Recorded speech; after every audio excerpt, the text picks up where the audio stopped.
तो दोस्तों, अवैध घुसपैठी भगोड़े के चक्कर में एक औरत पूरी तरीके से पागल हो चुकी है।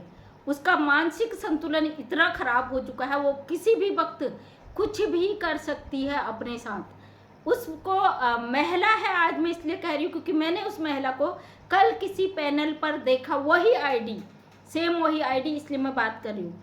महिला आती है मेरे चैनल पे, बड़ा भद्दा सा कमेंट करके चली जाती है कि तुम एटीएस की एजेंट हो, तुम्हें 6 करोड़ रुपए मिले हैं, तुम्हें काहे की आग लगी पड़ी है, सीमा अपने पति के साथ अपने परिवार में बैठी है, तुम पागल हो चुकी हो, तुम्हें इलाज की ज़रूरत है, अपना इलाज कराओ। तमाम ज्ञान मुझे देखकर वो चली जाती है। मैं इस पर बात नहीं करती क्योंकि मैं उसको रिप्लाई दे चुकी थी, लेकिन कल एक चैनल पे मैंने उस महिला को बैठे हुए देखा, यानी कि वही आईडी देखी। आईडी एक गर्ग करके आईडी है, लेकिन जिस चैनल पे बैठी थी वो बहन अपने सरकार, अपने कानून के साथ रहती है, हमेशा फैक्ट की बात करती है, अच्छी बातें करती है और रिस्पेक्ट करती हूँ ऐसे लोगों की जो अपने सरकार, अपने कानून, अपने देश के साथ खड़ा रहता है। अब ये महिला मुझे आके ज्ञान दे जाती है कि सीमा अपने पति के साथ है, तुझे काहे की आग लगी पड़ी है।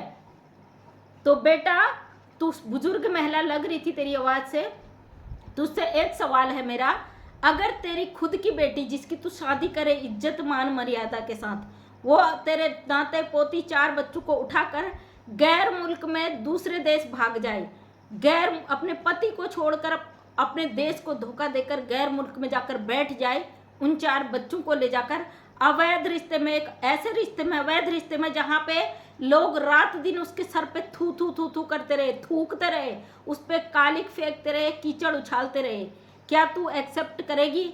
बिल्कुल तुझे एक्सेप्ट करना पड़ेगा भाई, क्योंकि वो पाकिस्तानी मुस्लिम महिला है, इसलिए तू ढोल बजा रही है, हमें गालियाँ दे रही है, इलाज करने की बात कर रही है।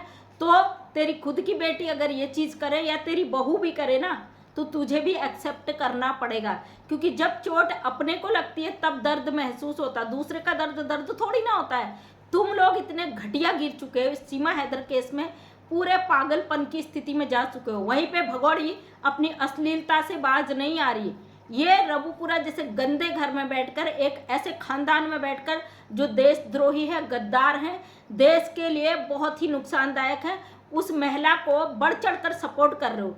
कहीं ना कहीं तुम्हें मोटी खासी तगड़ी फंडिंग मिली होगी, वरना इतनी घटिया औरत को हम कभी भी मरने के बाद भी सपोर्ट न करें। हमारा पहला मकसद है हमारा देश, हमारा संविधान, हमारा कानून, हमारी सरकार, उन पर हम किसी अवैध घुसपैठिए के लिए आवाज़ खड़ी नहीं करेंगे। अपनी सरकार पर किसी प्रकार का सवाल खड़ा नहीं होने देंगे। मुझे लोग क्यों जलते हैं मुझसे? इसीलिए ना कि मैं अपने सरकार, अपने देश, अपने कानून से बड़ा प्यार करती हूँ। यहाँ पे फैसले होते हैं हमारे संविधान के आधार पर होते, किसी के जुबान के आधार पर नहीं होते। तुमने बड़ी आसानी से कह दिया वो अपने घर में अपने पति के साथ है। ये 2 फुट का लपुआ जिसकी खुद की कोई औकात नहीं, 2 रुपये जो कमाकर नहीं खा सकता है, नशेड़ी नंबर 1 का परिवार, उसमें 4 पाकिस्तानी बच्चे लाके रख दिया और तुम लोग नाच रहे हो। अरे बेशर्मो, कुछ तो शर्म तुम्हारे अंदर भरी होगी ना। ये अवैध घुसपैठी गद्दार है अपने देश की भी, ये हमारे देश की क्या होगी? और तुम जैसे गद्दार जो भारत के अंदर बैठकर इस नीच घटिया औरत को सपोर्ट कर रहे हो, तो तुम देश के सबसे बड़े गद्दार हो। सबसे पहले तुम जैसे लोगों को, गिरवान को पकड़ना सरकार के लिए बहुत ज़रूरी है, और सरकार को चाहिए ऐसे लोगों को चुन चुन कर इनकी हकीकत को निकालना चाहिए, वरना ये जो देश के अंदर दीमक बैठा हुआ है ना, ये बहुत मुश्किल हालात पैदा कर देंगे हमारे देश के अंदर। इस अवैध घुसपैठी के लिए हम भारत की औरतों को औकात याद दिलाते हो? अरे हम तो वो औरतें हैं ना, अपने पति के साथ नमक रोटी खा के भी खुश रहते हैं, सुकून की ज़िंदगी जीते हैं।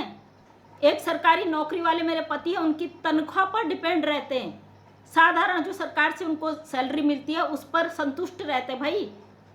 और हम साधारण सी एक घरेलू औरतें हैं, समाज के बीच भी काम करते हैं, और हमें तुम्हें बताने की ज़रूरत नहीं हम कितनी प्रॉपर्टी वाले हैं, कितना क्या है, कितना क्या है। सोशल मीडिया एक आवाज़ उठाते हैं यहाँ पे अपने देश के लिए, अपने समाज के लिए। तुम जैसे 2 टके के लोगों की राय की हमें ज़रूरत नहीं है। तूने लिखा है ना इलाज की ज़रूरत है, पागल खाने से इलाज कराओ, जा रही हूँ परसों मंडे को, और हो सकेगा तो मैं ब्लॉग भी बना के डालूंगी मैं किसका इलाज फ्री में करा रही हूँ। फ्री में इलाज भी करा रही हूँ, अपने दम पर। और इस बार मैं अपने हस्बैंड के साथ जा रही हूँ, वो भी स्कूटी में जा रही हूँ, क्योंकि वहाँ पे यूपी एरिया आता है और हमारी डीजल वाली गाड़ी है, तो इसलिए हम कार से नहीं जाएंगे, स्कूटी से जाएंगे जहाँ तक हो। तो मैं इस बार अपने हस्बैंड को भी लेके जा रही हूँ। और मैं उस महिला का हम किसके लिए क्या करते ना समाज के बीच, यहाँ पे दिखाते नहीं हैं। हमें नहीं चाहिए क्रेडिट, क्योंकि जो करते हैं हम सीधे ऊपर परमात्मा तक जाता है, भगवान तक जाता है, अल्लाह तक जाता है। ऊपर वाला देखता है हम कितना सही कर रहे हैं, कितना गलत। बाकी तुम जैसे इंसानों को सफाई देने की हमें ज़रूरत नहीं है। हम भगवान पे भरोसा रखते हैं, उस ईश्वर पर भरोसा रखते हैं और उस अल्लाह पर भरोसा रखते हैं। जिसका जो धर्म है उस ऊपर वाले पर भरोसा रखते हैं। उसके अलावा हम किसी के जजमेंट की हमें ज़रूरत नहीं है। सीमा हैदर हमारे देश में अवैध तरीके से आई है, हमारे बॉर्डर को क्रॉस करके आए हैं। अगर इसकी वजह से कुछ भी देश के अंदर होता है तो तुम जैसे गद्दार जिम्मेदार रहते हैं। सीमा हैदर की औकात क्या है, हमारे देश में अपनी मनमर्जी चला ले, लेकिन तुम जैसे गद्दार जो अंदर बैठकर कहते हो कि हम देश के साथ है, सरकार के साथ है, कानून के साथ है, और ऊपर से इस भगोड़े के लिए मर मिटने को तैयार हो, तुम्हारी औकात ही क्या है। जिसके लिए अगर कुछ करती हूँ ना तो फ्री में करती हूँ। उस महिला का जिसका मैं ट्रीटमेंट करा रही हूँ, मैं उससे पहले का भी वीडियो है वो भी मैं अपलोड करूँगी। मैंने किया था लेकिन किसी ने आपत्ति लगा दी थी उसके किसी ने, तो मैंने वो वीडियो डिलीट मार दिया था। कुछ लोगों ने देखा भी, कमेंट्स भी किया, लेकिन मैं उसे फिर से अपलोड करूँगी, क्योंकि जिस महिला का मैं ट्रीटमेंट करा रही थी ना, उस समय वास्तव में उसकी कंडीशन देखने लायक नहीं थी। उसकी नहीं देखने लायक कंडीशन वाली वीडियो भी मैं अपलोड करूंगी। और अब मैं उसका इलाज करा चुकी हूँ, 3 महीने हो चुके हैं, 4था महीना स्टार्ट हो चुका है, और उसकी जो मानसिक स्थिति थी वो अपनी जगह पे आ चुकी है। मतलब जिस तरीके से वो घर छोड़कर चली जाती थी, महीनों तक गायब हो जाती थी, अब वो स्थिति उसकी ख़त्म हो चुकी है। अब वो नॉर्मल में आ चुकी, नॉर्मल में तो नहीं कहूँगी, क्योंकि 5 साल से वो घर से गायब थी, उसकी मेंटल स्थिति खराब हो चुकी थी, और उस महिला का इलाज मैं खुद करा रही हूँ। अब वो महिला इस कंडीशन में है कि नॉर्मली हमसे बैठकर बात कर सकती है। जब तक वो पूरी तरीके से ठीक नहीं हो जाती तब तक मेरी गारंटी है, जितना भी पैसा लगता है, जितना भी खर्चा लगता है, मैं उसका ट्रीटमेंट कराऊंगी। और तुम जैसे लोगों को अगर ज़रूरत है ना, मैं हर बार बोलती हूँ कि तुम्हारा भी इलाज मैं फ्री में करा दूंगी, समझे।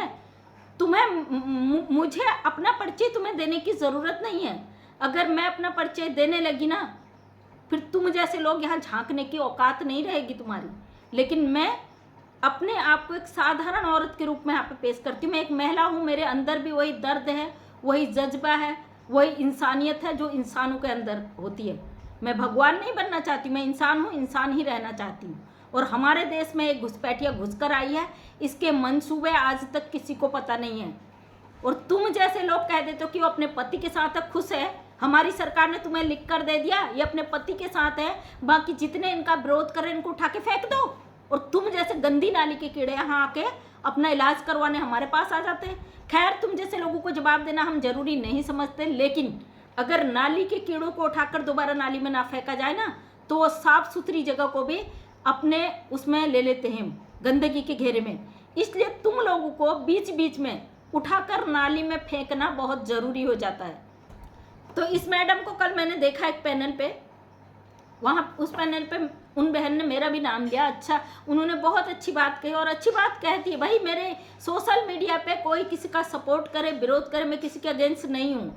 मेरा मकसद यहाँ पे केवल सीमा हैदर है। मेरा मकसद यहाँ पे ये नेत्रपाल का परिवार है, जो गलत किया है हमारे देश के साथ, गद्दारी की इन्होंने गलत तरीके से। एक पाकिस्तानी औरत को 4 बच्चों सहित हमारे देश में विदाउट पासपोर्ट, बिना वीज़ा के लेके आए हैं। किसी को अधिकार नहीं है किसी के देश में गलत तरीके से घुसकर आओ, और घुसकर आओ उसके बाद भी तुम लोग यहाँ पे जो जड़े जमा के बैठ चुके हो ना, धमकियाँ देते हो सोशल मीडिया पे, बहुत भारी पड़ने वाला आने वाले समय में। और जिन लोगों को लगता है कि इस केस में कुछ नहीं हो रहा है, तो इंतज़ार करिए, क्या हो रहा है क्या नहीं हो रहा, आने वाले समय में सबको पता चल जाएगा। तुम लोग सोचते हो भाई, जब सीमा हैदर जाने वाली, सीमा हैदर के विरोध में बोले, उन पर कीचड़ उछाल दो। इतनी ही औकात है तुम लोगों की, अपना चैनल खोलो, अपने चेहरे के साथ आओ।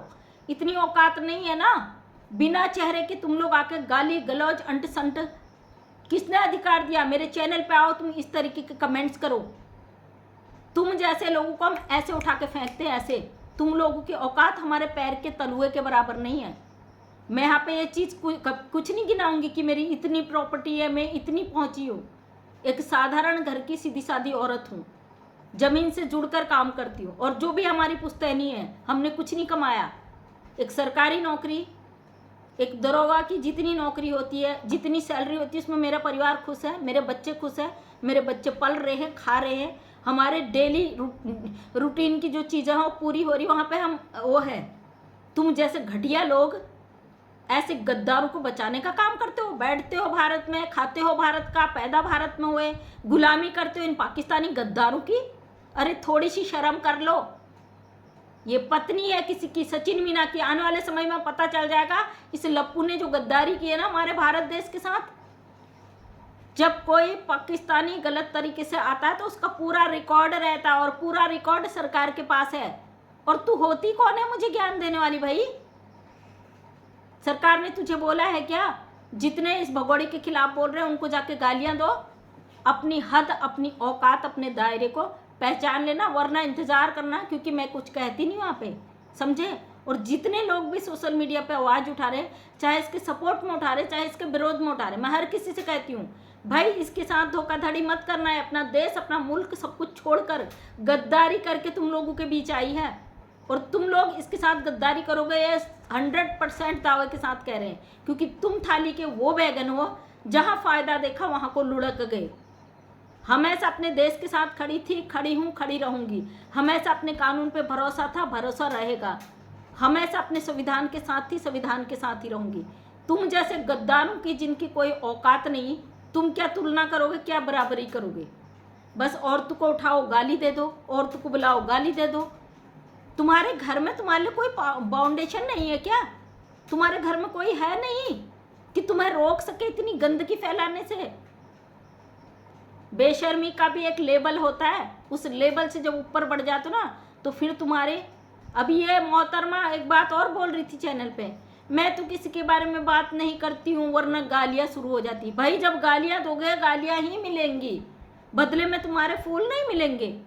याद रखना, गालियाँ देने से पहले सहन शक्ति रख लेना अंदर सुनने की, है ना? चलिए आज के लिए इस मोहतरमा के लिए इतना ही डोज काफ़ी है। अगर इस तरीके की अश्लीलता फैलाई तो फिर चैलेंज करती हूँ, लीगल आना और फेस के साथ आना। ये घटिया हरकत है किसी और के साथ करना। तो थैंक यू दोस्तों, धन्यवाद। जय हिंद, जय भारत, वंदे मातरम।